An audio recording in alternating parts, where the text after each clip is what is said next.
Hello and welcome back to BlueTube, and today we're going to be recapping on our unfortunate defeat at the King Power against Leicester City on Friday. So Dad, what did you make of the game?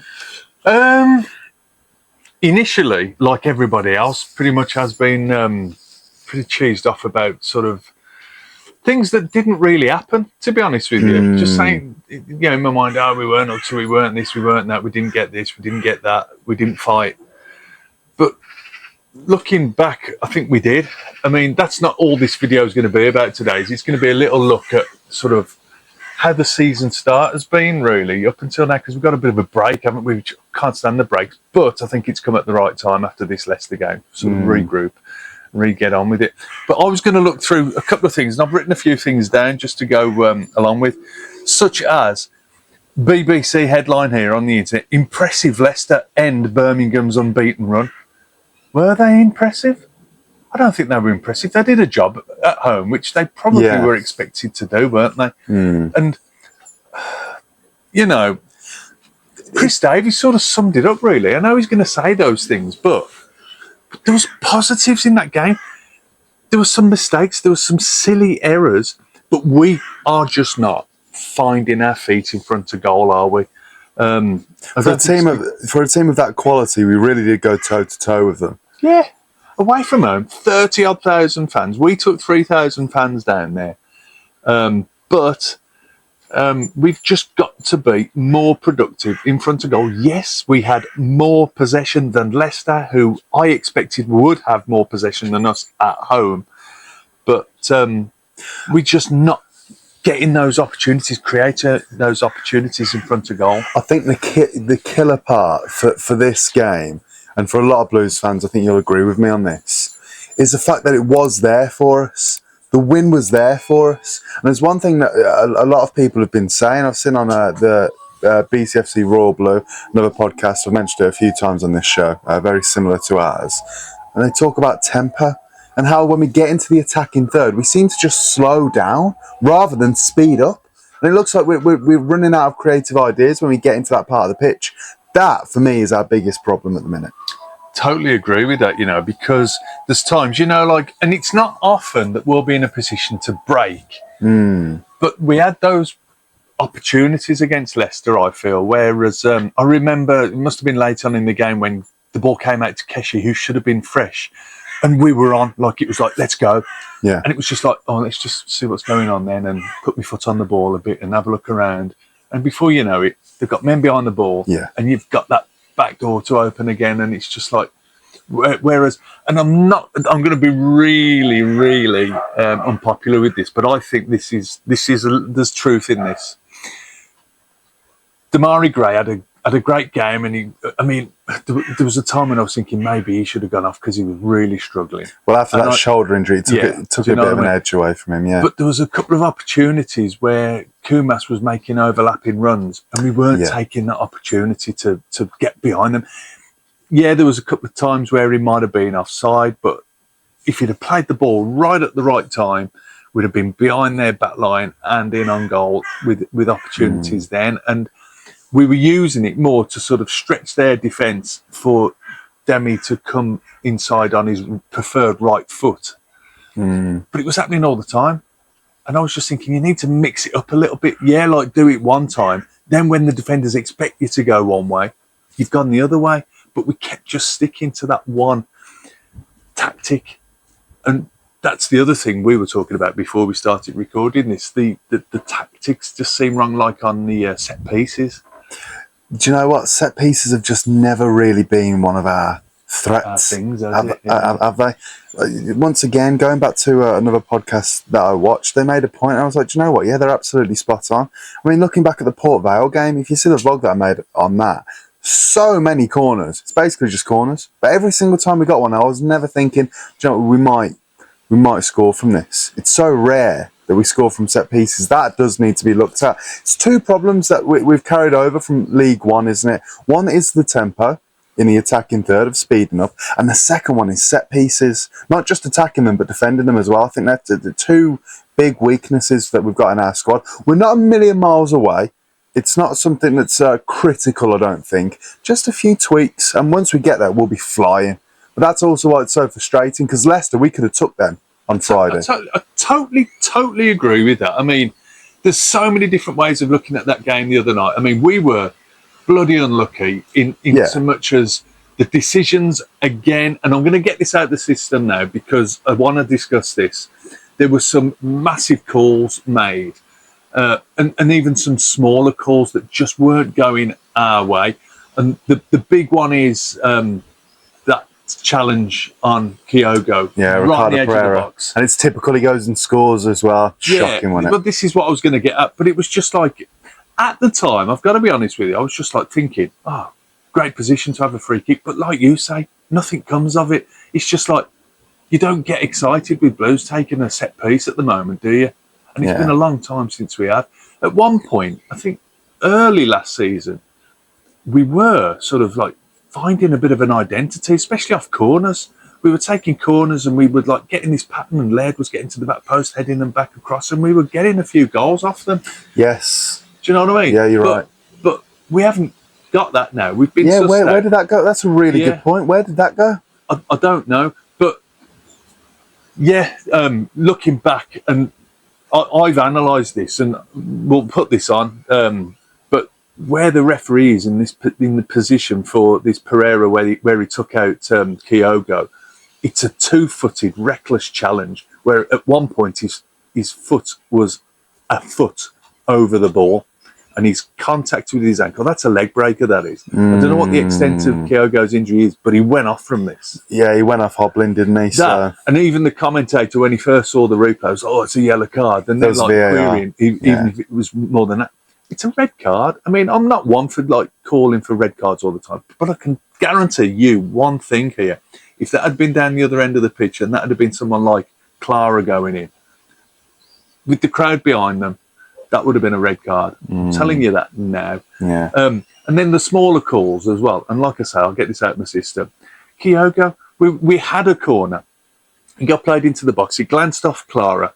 Then their number 7, the guy that scored their first goal, got a header towards the edge of the box. And Kyogo's there, and he was just about to just hold his ground, control the ball. And I noticed Tommy got this clip, because I was looking for this clip. From on Blues Focus. Yeah, that's right. And shouted just as much as I probably did at the telly as well. And the number 7 from Leicester that's like made this poor header just to the edge of the box has then gone pile driving to sort of launch himself towards it again with a header, and took Kyogo out, who's tried to stand his ground, just tried to be strong, backing up and not backing it. And straight away the ref's like, free kick to them. And I'm just like, what are you seeing there? It's not even like a 50-50 ball. The bloke's just pile drive Kyogo that's half his size. Just those sort of things. And then obviously for him to go ahead and get that winning, well, not the winning goal, but the goal that sort of endorsed it when we were chasing the game towards the end. The second goal is just one of them, isn't it? Because we were putting everything forward at the time. 88th minute, we had to put everything forward, didn't we? So I'm just getting that game out the system, really, because it's humbling, and there's so much that we can learn from that as well going forward. There's still, we're finding our feet. We've got so much positivity still. We've got loads of new players. We've got a totally new squad again. You know, we've got new forwards that have got a click. We've got Stano that's injured, but it's only a knock. We were missing Cochrane. I'm assuming he was being cautious there because he is our only known left back that's fit. And I thought, apart from that hesitance with Laird playing at left back, and I'm not totally blaming Laird for their first goal, purely because it's Laird and Paik, really. Yeah, wasn't it? It was just like, if Laird had gone in and made the challenge and missed it, the guy that he was trying to cover, their right wing, should I say, would have been in and gone. So what does he do? You know, he's sort of, you've got to make that snapshot decision, whereas Paik probably had lost concentration for the ball to have been played in. It's one of them, isn't it? I mean, we're not going to win every game. We had plenty of possession to create a chance to do something with that game, but we just weren't creating those chances. And what we did have, when we had those corners, when we had those free kicks around the box, which weren't many, we still had more shots on. I've got them all down there. We don't need to really go through too much. 11 shots, 1 on target. Yeah, do you know what I mean? I think they had 6 attempts. 5 and 2 on target, and they took those 2. Yeah, do you know what I mean? So we still had more opportunities, if you want. I know, but it's what you're doing with them. It's what you're doing with it. I want to talk clear cut. There was no clear cut. No. Well, Ethan led right, the front of the goal. Got unfortunate, really. I think he just snapped at it, and the keeper was there in the right space. What do you think of Kyogo then? Because a load of people already, a load of Blues fans are actually coming for his head and saying, "Do you know what? It's not working. This, that, and the other." I think it's way too early. Way too early. We've seen him. I mean, the game. We know what he can do. The game against Ipswich, again, you keep bringing me to these sort of things, but he scored that superb goal from outside the box. It was a great finish, wasn't it? Yeah. He hit the post for Stano to score. That's against another top team in this division. Yeah, it was the first game. He is going to come good. He's too renowned as like top quality to not do it. We've just got to play probably around him, and that means we've got to create those opportunities where we will use him. If that's playing a bit deeper and bringing them forward to give him that space, maybe we mix that into the game a little bit more, because that's what we did in the first game. Or just like playing a proper number 10 alongside him to bring the ball down and take the hustle and bustle away from him, to give him a bit of space to be in the opportunity to score. I'd like to think that Davis will know what he's doing with him, because he really bigged him up on telly, didn't he, before the game, and says you'll watch the runs that he did, but he didn't get the opportunity to do those runs. Let's face it, Leicester did the homework on Kyogo and sort of stifled him out of the game a little bit. One thing that I'll say about Leicester, I mean, fair play, they've won the game, they've done what they've needed to do. I don't think a 2-0 scoreline is an accurate representation of the game, but with that being said, they won. Fair play to them. But I was really surprised for how they treated Dimmy. He used to play for their club. I know. When they won the Premier League as well. I mean, fair enough. Do whatever you feel like doing, but they were proper vicious towards it. I just don't know where that's come from. Did he leave on bad terms or something? I don't think he did. I don't know. Did he leave Leicester for Everton? I believe so, yeah. I don't know how it went. I mean, because let's face it, when players leave Blues, we don't really tend to keep an eye on what's going on with them very often, do we? Unless it was like Jude Bellingham or something like that. I haven't really got a clue with what I mean, I've looked a little bit into how Alfie May's getting on, but that won't last 5 minutes, that won't, because he was still a young lad. Yeah. He was a young lad that had come through the ranks. He literally had like a season or so with us before he moved on, and he looked good. And from that point of view, it was like you're losing a decent player. It's just nice to get them back, isn't it? How would we be if it was someone against us? Like, I don't know. No, I feel like we give decent ovations to ex-players. If we haven't really had a starlet come to Blues because we're the better club, to have them come back with that original club years later, have we? So, but we tend to, as Blues fans, we tend to sort of, I don't know, we tend to. I think we're fairly respectful of ex-players. Yeah. But anyway, it's by the by, isn't it? I suppose it doesn't really matter. The international break, though, I think it's come at a perfect time now, considering this result. We can get our heads down, getting some good minutes on the training pitch, work on a few things that obviously definitely need to be worked on, and get ready for a huge game against Stoke when we come back. Well, this is it, isn't it? I mean, I think we've got to. It's just bad timing. If this had been like a loss against Ipswich at the start, and then a couple of wins and a draw and what have you, it would have been like, oh, it's not far off a perfect start. It's just the timing that we lost to Port Vale. Again, we had that possession, but no chances. We've lost to Leicester, which sort of in the back of my mind, I'd have been happy with a draw leading right up to it, although I predicted, like I said, that we'd win 3-1. We just don't look like we're going to be, like taking chances, creating chances yet. But I think we're going to see a different Blues after the break. I mean, like I say, I think it's been a decent start for a new club coming up from League One. So, I mean, we'll have to do a proper review on the Stoke closer to the game, because obviously we don't know how the team's going to be. We want Stano fit. But Stoke, I mean, Stoke have started well, apart from yesterday. Lost to the Baggies at home. So cracking result for the Baggies. The Baggies have started really well this season. I mean, the worst thing that could possibly happen is for them to finish above Blues with our players like Bielik and that being there. Yeah, well, There's a lot to be said, isn't there, about that? But I still really feel there's a lot of pressure on Blues, and there shouldn't be, because.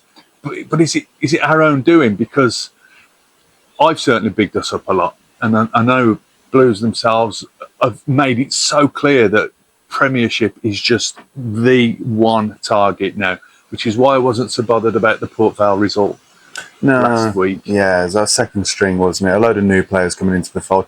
They've still got to gel and get used to each other. Like there's Dux and Kenya Fujimoto, the central attacking midfielder, and of course we've got Kumas as well. He's only just walked through the door. Give him a little bit of time to get used to his surroundings and gel with the players. Well, I'll tell you what, let's quickly go through. I mean, we can only let's do it for all the games that we've had so far, right from Ipswich, Sheffield United, Blackburn, and the Leicester game.